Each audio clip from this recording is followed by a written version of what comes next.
안녕하세요. 시원이 함께하는 성경 공부에 오신 것을 환영합니다. 이번 시간에는 마태복음 29강 2부에 대해서 나눠보도록 하겠습니다. 45절을 보면 제6시부터 9시까지 어둠이 3시간 동안 온 땅을 덮었다 라고 표현합니다. 신기한 점은 대낮에 어둡고 캄캄하다는 것입니다. 여기서 말하는 제6시는 바로 낮 12시이고 제9시는 낮 3시를 말하고 있기 때문에 대낮에 이렇게 어두캄캄하다는 것은 매우 신기한 점입니다. 대낮에 어두캄캄한 것은 이 어둠이 자연적인 것이 아니라 초자연적으로 일어난 사건이고 예수님의 고난에 하나님이 개입하셨다는 것을 알 수 있는 부분입니다. 예수님은 큰 소리를 부르짖습니다. 46절을 읽으면 제9시쯤에 예수께서 크게 소리질러 이르시되 엘리 엘리 라마 사박다니 하시니 이는 곧 나의 하나님 어찌하여 나를 버리셨나이까 하는 뜻이라. 예수님이 큰 소리로 부르짖어 말씀하시는 것은 사람의 모습인 것을 의미합니다. 시편 22편 1절에서 2절에 나타난 다윗의 부르짖음이 본문에서는 예수님의 부르짖음으로 둘 다 의인이 하나님께 부르짖는다는 것으로 공통점이 드러납니다. 예수님은 엘리 엘리 라마 사박다니라고 외치시는데 여기서 엘리 엘리 라마 사박다니는 나의 하나님 어찌하여 나를 버리셨나이까 하는 뜻이지만 사람들은 예수님께서 엘리야를 부르는 줄로 생각하고 진짜로 엘리야가 오는지 안 오는지 재미난 구경거리가 생겼다면서 진짜로 오는지 안 오는지 안 오면 놀림거리가 될 것이라 라고 생각합니다.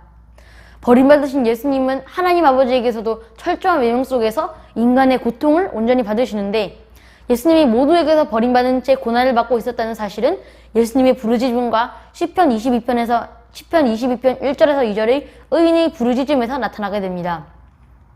시편 22편 1절을 보면 내 하나님이여 어찌 나를 버리셨나이까 라고 이 엘리 엘리 라마 사박다니와 비슷한 표현으로 나옵니다. 예수님의 고통은 세상 누구도 받을 수가 없고 예수님께서 야고보와 요한에게 말씀하신 것처럼 이 고난의 잔은 오직 예수님만 마실 수 있는 것입니다. 모두에게서 버림받으신 예수님의 고통은 겟세마네 기도에서 슬픔으로 하나님께 호소하면서 기도하신 장면에서도 드러났습니다. 예수님이 모두에게 버림을 받고 고통을 받고 있는 도중 백성들은 저자가 엘리야를 부른다 하면서 엘리야가 오는지 보자 라고 합니다. 그들은 하나님이 그를 버리셨으니 이젠 죽은 엘리야까지 부르는구나 라며 하면서 예수님이 미쳤다고 생각하는 사람도 있었습니다. 예수님이 이렇게 처참하게 모두의 조롱을 들으시는데 이것은 예수님의 처참한 고통을 표현하는 것이지 예수님의 실패를 의미하는 것은 아닙니다. 예수님이 십자가에서 고통을 당하고 계실 때 어떤 사람이 해면에 신 포도주를 적셔서 막대기에 꿰서 예수님으로 하여금 마시도록 했습니다. 이 신 포도주는 당시 농부들이나 가난한 사람들이 마셨던 값싸고 질 낮은 포도주로서 좋은 포도주가 아니라 하층민들이 마시는 질이 안 좋고 매우 맛이 없는 그런 포도주였습니다.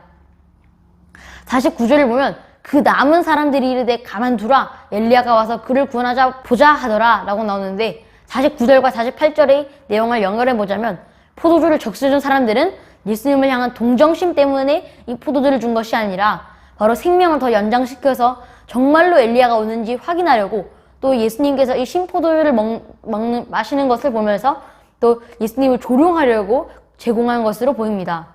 예수님은 시편 69편 21절의 하반부의 초를 마시게 하였사오니 라는 구절을 성취하시기 위해서 신포도주를 받으시고 큰 소리로 부르짖으시면서 영원히 떠나가십니다. 예수님이 영원히 떠나실 때 성전의 휘장이 위에서 아래로 둘로 찢어졌고 땅이 흔들리며 바위들이 갈라졌다 라고 51절에서 표현하고 또 무덤들이 열렸고 잠자던 성도들이 일으켜졌다 라고 말합니다.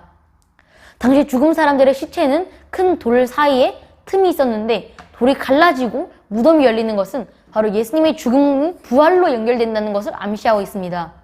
마태는 예수님의 부활 후에 일어날 사건들인 성도들의 부활을 예수님의 순환 중에 배치함으로써 예수님의 십자가 죽음이 부활과 연결된다는 점을 강조하고 있습니다. 그래서 예수님의 죽음은 하나님의 구원 계획의 실패와 끝이 아니라 오히려 죽음에서 부활로 승리한다는 메시지를 전하고 있습니다. 여기서 성전의 휘장이 하나에서 둘로 반으로 쫙 갈라진다는 것은 매우 기이한 일이고 초자연적인 일이라고 할 수 있는데 왜냐하면 이 휘장은 매우 두껍고 성전의 크기만큼 넓었기 때문에 사람의 힘으로는 절대 휘장을 위에서 아래까지 찢을 수 없었고, 또 이 휘장은 매우 큰 만큼 무게도 있었기 때문에 사람들은 절대 이것을 찢을 수가 없었습니다. 그래서 이 휘장이 찢어졌다는 것은 바로 하나님의 고통이, 하나님의 슬픔이 이 휘장이 찢어진 것으로 드러나게 되는데, 이때 54절을 보면 백부장과 및 함께 예수를 지키던 자들이 지진과 그 일어난 일을 보고 이 자가 진정, 예수님이 진정 하나님의 아들이라고 말하게 됩니다. 그래서 백부장과 지키던 군인들도 하나님께서 이 휘장을 찢으셨다는 것을 보고 매우 두려워했고, 백부장도 진실로 하나님의 아들이었도다 라고 고백하게 됩니다. 성전의 휘장이 갈라지는 것에는 여러 의미가 있습니다. 첫 번째는 성전의 휘장이 둘로 갈라졌다는 것은 성전이 이제 제 기능을 하지 못하고 성전에서 동물의 죽음으로 속죄하는 것은 더 이상 필요 없다는 뜻입니다. 두 번째는 바로 휘장이 갈라졌다는 것은 부패한 성전에 향한 하나님의 심판을 예고한다는 것입니다. 세 번째는 휘장은 하나님과 이 세상을 가로지르는 벽 같은 역할을 해서 1년에 단 한 번만 대제사장이 엄청나게 정결하게 몸을 씻고 깨끗하게 해서 들어갈 수 있었지만, 이제는 하나님과 인간을 가로막는 휘장이, 즉 하나님과 인간 사이를 가로막는 죄의 문제가 예수님을 통해서 해결되었으므로 이를 믿는 사람들은 모두 하나님께 나아갈 수 있다는 것을 의미합니다. 마지막 네 번째는 성전의 휘장은 사람의 힘으로는 절대 찢을 수 없었기에 예수님의 죽으심에는 하나님이 임재하셨고 지켜보고 계시고, 죄의 휘장이, 죄의 문제가 찢어지는 것은 바로 하나님이 찢으셨다는 것이기 때문에 하나님께서 우리를 긍휼히 여기셔서 하나님의 전적인 은혜라고 할 수 있습니다. 선지자 이사야는 땅의 진동은 하나님이 하늘에서 내려오실 때 일어나는 현상이라고 표현합니다. 이사야서 24장 18절을 보면 두려운 소리로 말미암아 도망하는 함정에 빠지겠고 함정 속에서 올라오는 자는 올무에 걸리니 이는 위에 있는 문이 열리고 땅의 기초가 진동함이라. 그리스도의 죽음으로 말미암아서 하나님이 자기 백성 가운데 내려오셔서 무덤을 열고 회복하시는 일, 즉 임마누엘의 기적이 실현되고 있는 것이 바로 예수님의 죽음에서 바로 부활로 이어지는 것입니다. 이 예수님의 희생에 대한 하나님의 아버지의 반응은 전적인 하나님의 은혜로서 하나님이 우리에게 구원을 주시고 예수님을 다시 부활시키시는 것입니다.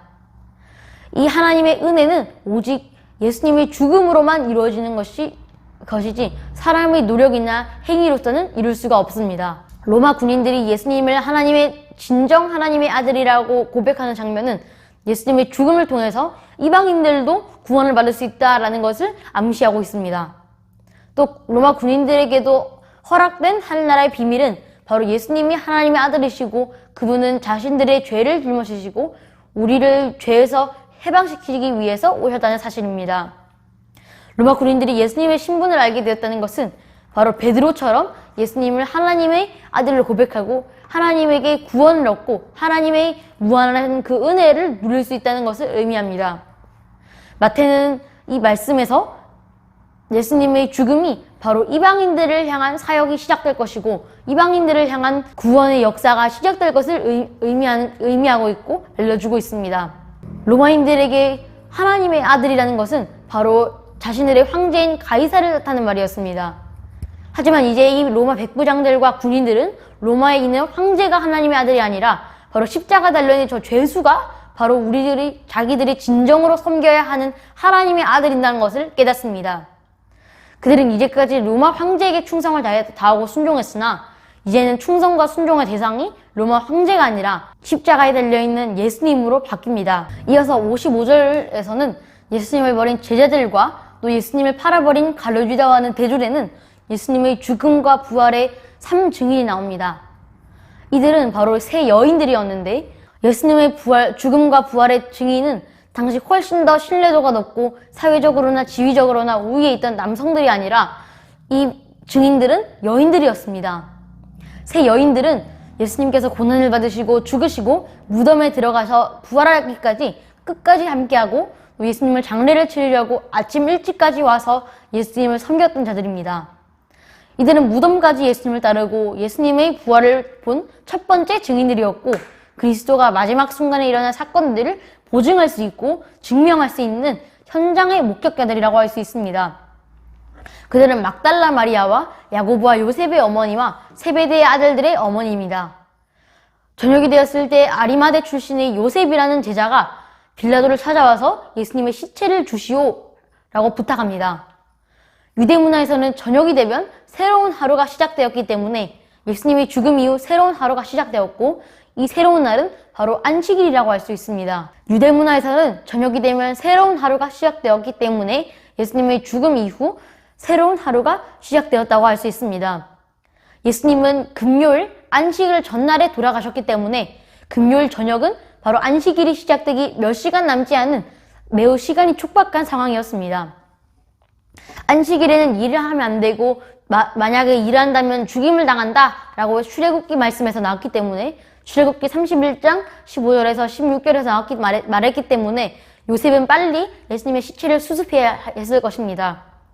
요셉은 아리마대 부자라고 여기서 표현이 되는데 당시 부자들은 가난한 사람들을 위해서 무덤을 제공하긴 했으나 예수님처럼 위험하기 짝이 없는 범죄자로 유대인들에게 낙이 찍히고 십자가 처형을 당했던 사형수에게 무려 자신의 무덤을 제공한다는 것은 큰 용기가 필요했을 것이고 또 예수님의 시체를 수습한다는 것조차도 매우 큰 용기와 믿음이 필요했습니다. 이미 열한 제자들이 도망칠 정도로 예수님과 엮이는 일은 매우 위험했고 베드로가 무려 3번이나 부인하고 저주했을 정도로 예수님은 그들에게는 매우 위험한 인물이었습니다.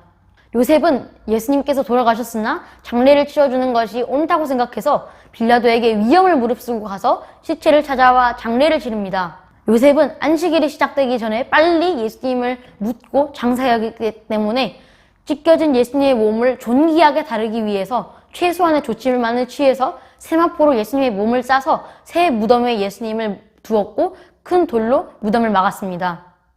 십자가 체험을 받는 자는 영예로운 곳에 묻히지 못했지만 요셉은 예수님에게 최고의 영예를 누릴 수 있는 최고의 무덤까지는 제공하지 못하더라도 영예를 누릴 수 있는 새 무덤에 장사 지냈습니다.